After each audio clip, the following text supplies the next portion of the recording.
My name is Mandy and I'm going to be giving you a short tutorial on the use of a website called Randall's Lab, which is going to help English language students with their listening skills.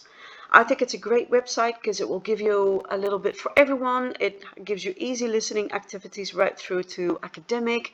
It also covers different accents. It covers spontaneous talk, like authentic talk rather than, pre-meditated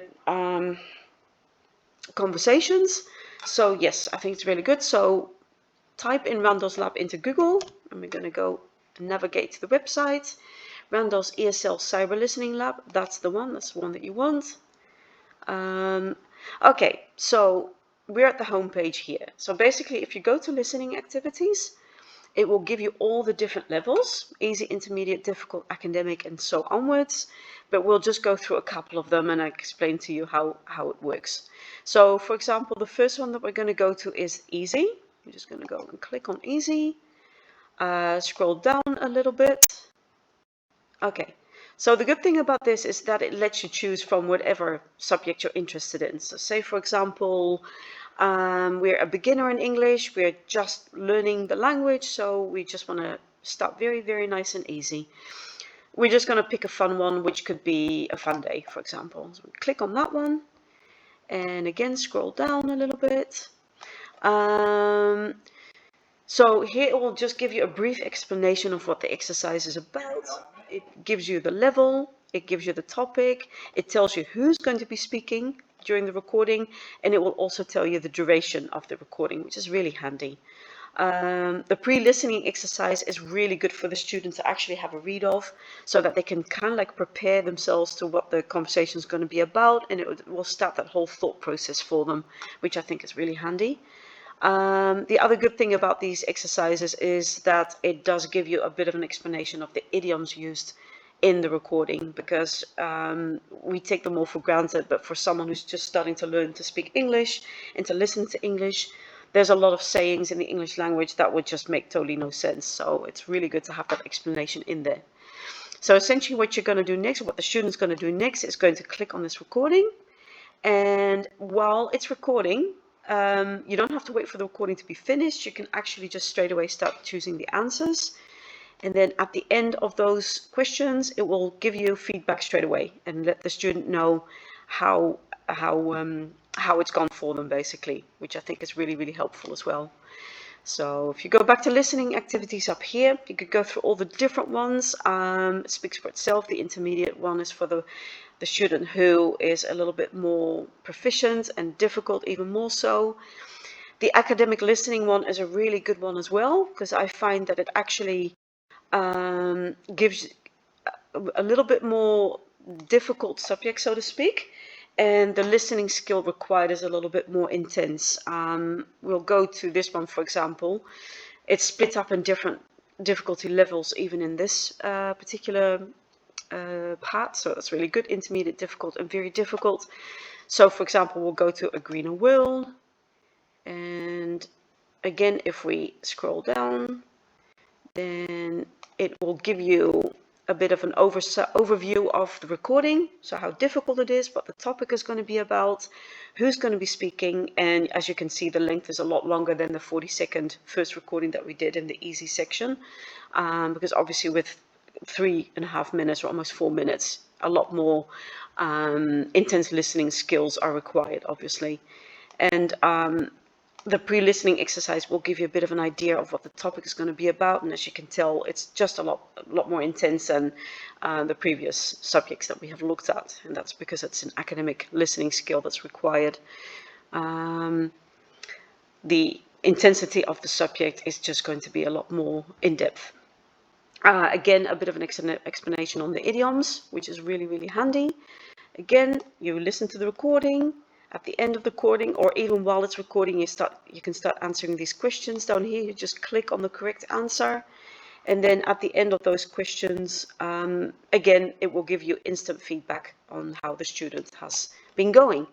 So going back to listening activities up here, what I also really liked about this particular website is that, for example, if we go to interviews, it will show you some recordings. Again, choose which one you want to listen to. We're going to go scroll down.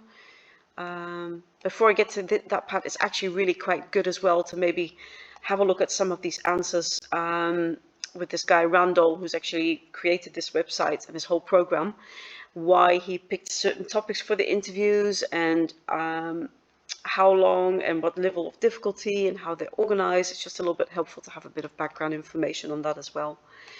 But if we go scroll down here, for example, and we wanted to listen to a recording about, I don't know, annoying drivers, that sounds like fun. Click on that one. It will tell you again who's going to be speaking and how the interview will be for. Pre-listening questions, so it helps the student to actually prepare themselves once again and have a little think about what the conversation is going to be about and how they feel about the topic themselves. This is a YouTube video. This is Randall, the man himself, who will be interviewing Aubrey. What I like about the interviews, and I had a bit of a short listen to a couple of them myself, is the fact that because it's an interview, it's not pre-scripted. So in other words, it's very spontaneous. It's how people talk in everyday life. And I just think it's really helpful for students of the English language to actually get some practice in that as well. Like if everything is pre-scripted, it's not really how normal life is. But in terms of interviews like this, it will help the student to actually listen to the natural voice of a person and, you know, all the spontaneity that comes with that. I think it's a lot more authentic and true to life, and very helpful for an English student to listen to that. So again, same concept. Listen to the interview. The student just chooses the right answer, just clicks on whichever one is correct, and then gets instant feedback at the end of it. So I think that's really good for the authenticity of the English language to have that in there. Actually, life stories is another really good one. Because what Life Stories does, and it's really quite interesting, I've listened to a couple of those as well. It's just, yeah, it's fun actually to listen to as well, which is another good thing about this website. It's not so formal. It's quite playful. It's uses a bit of humor as well. Randall himself uses his own experiences in some of the exercises, which is, yeah, really good, I think. But you listen to any of these life stories, and what is really good about this particular one is that it will tell you beforehand in which accent it's going to be spoken in. So you've got the British accent, you've got the American accent, and the topic, which the student can choose themselves. But what is really good about the life stories one as well is that it will teach the student about different accents, because when you're learning the English language, it's one thing sitting in a classroom listening to one teacher in one particular accent teaching the language, but once that student goes out into the world and, I don't know, goes overseas or has to do with different accents, they have to try and grasp the different accents as well. Like there's so many words where it's spoken so differently in the American accent to the English one. So I think for that reason, this particular listening activity is just really, really helpful, because it will help them to listen for those different accents and understand and comprehend, which I think is really, really very good. English idioms is another really good one. I've already touched on that briefly. Basically, teach the student about different idioms which are used. This is by means of a YouTube clip, or clips basically. Again, you can start with everyone you want. We're gonna choose maybe beat around the bush. I mean, that's as good as any of them. Click on any one, and this YouTube clip, I'm not going to play it now, but it speaks for itself. If you click on the YouTube clip, it will give you a really comprehensive understanding of what the idiom means and how it's used. Randall himself does many of these videos, and he's very, very good, very clear in explaining how the idioms are used and whatnot. So it's, yeah. You can also see a couple of sample sentences there, which is really helpful for the students. But I find the sample sentences in combination with the video clip is just really helpful in teaching them how those idioms are used. And then it will give you a couple of conversation questions as well, so the student can have a bit of a practice run and use some of those idioms themselves. Again, some language activities at the end here, which the student can just click on. And again, instant feedback on how they've been going at the end of that. The vocabulary lessons, I clicked on that, but that's not quite been updated yet on the website. I think they're still working on that, so we're just going to skip that one. But another one that I wanted to show you as well is the English culture video. You click on that one, and what I really liked about this particular one, for the English student learner who's new, for example, coming to America, just as an example, these particular videos will give the students some understanding as well of the culture. Like here you've got Randall. I'm not going to click on it because it's just going to be talking over me and that would be annoying. But this will give the student a bit of an idea of the different cultural aspects that come with language. Because language is not one-dimensional. It comes in so many ways, shapes and forms in terms of the culture that's integrated in it, if that makes any sense. So this particular video here, you've got Randall talking about a beach in San Diego and how many dogs can you bring to the beach, and what are the rules around the dogs on the beach and whatnot. So it's just really interesting. I think it's very helpful and very comprehensive to have that bit in there. So basically, again, it's Randall himself doing most of those video clips, but he's very good in explaining the how and what. So that's under listening activities, and that's under English culture videos. Very helpful for the new English student. Vocabulary quizzes, that one is up and running, and will just give you, actually, as a teacher, would be very helpful in giving the students some homework. You can see here there's a homework sheet. You can download it, give it to the student to take home as homework, whatnot. You can even choose by quizzes a day at the school, a healthy lifestyle, and so onwards. So you click on that one, for example, and it will give you a whole exercise worksheet that the student can take home. I don't know what else I can really tell you about this website. It does give you, where was that now? A self-study guide, which is quite helpful as well for the student, or a student handout, which you can give to the student. Randall's got a blog, tips for teachers. I just find this website really comprehensive in terms of, it's kind of like, it goes towards self-directed learning, where the student can sit down and even be at home and go through all those different activities, pick the level that they think they're at, and if they do easy but they find out that actually it's too easy for them, they can then switch to the intermediate or the difficult or even the academic listening one, which is of course a lot more intense in terms of listening skills. Again, just a short overview. Interviews is good for the authenticity of how people speak to each other in English. Life stories is a great one for listening to people talk in different accents. There's a couple of language games in there as well for a little bit of fun.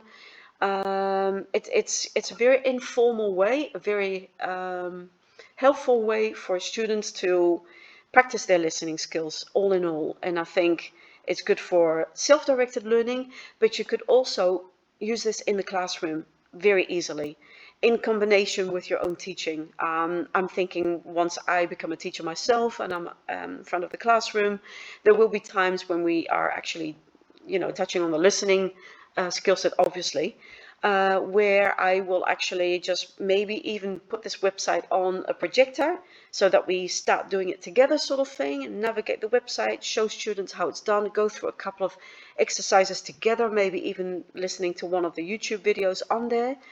And then basically after we've done that, maybe give the student 10-15 minutes by themselves with a laptop or a device to actually work their own way through it with some headphones. And I think it's really, really helpful. I think it's also good about the pre-listening activities on there, which I've already shown you, is the fact that it will help the student to prepare a little bit for the exercise that's coming. So again, we'll go to alien encounters. That could be quite a funny one. With the intermediate level, again, pre-listening exercise, it helps the student by reading this question to think about the subject themselves before they start listening to the recording, so that they're already in that type of headspace. Yeah, it's just really, really helpful. And I think with a little bit of the humor that Randall has infused in some of the activities as well, I actually tend to think it will help the student to stay engaged and stay involved and interested, basically. This whole website gives a whole different range of subjects and life stories and interviews with real people. So all in all, in a nutshell, I think this is just very, very comprehensive website. I personally really loved it. I was going to actually originally do a tutorial on one of the language apps, which I think are really good as well. But I think this is a really good comprehensive website also for maybe the slightly older learners. Apps are maybe more focused still on the younger learners in general. Again, I don't want to generalize, but it tends to be the case. Whereas with this one, it's just a matter of helping the older learner to navigate to the website, and then it pretty much speaks for itself. Just clicking on the listening activities and working their way through all of these different captions here. And if extra help is needed, you know, you navigate them to the help button, and they can just, they will audio, video help, any help that's necessary, or even if they are not familiar with YouTube, it will tell you how to navigate around YouTube as well. So all in all, I just think it's very comprehensive for learners of all different levels and all different ages. So that's all that I wanted to say about that. Hopefully the tutorial has been comprehensive enough, but if not, I'm sure that my assessor will let me know. No doubt about that. Okay, thank you very much. Bye-bye.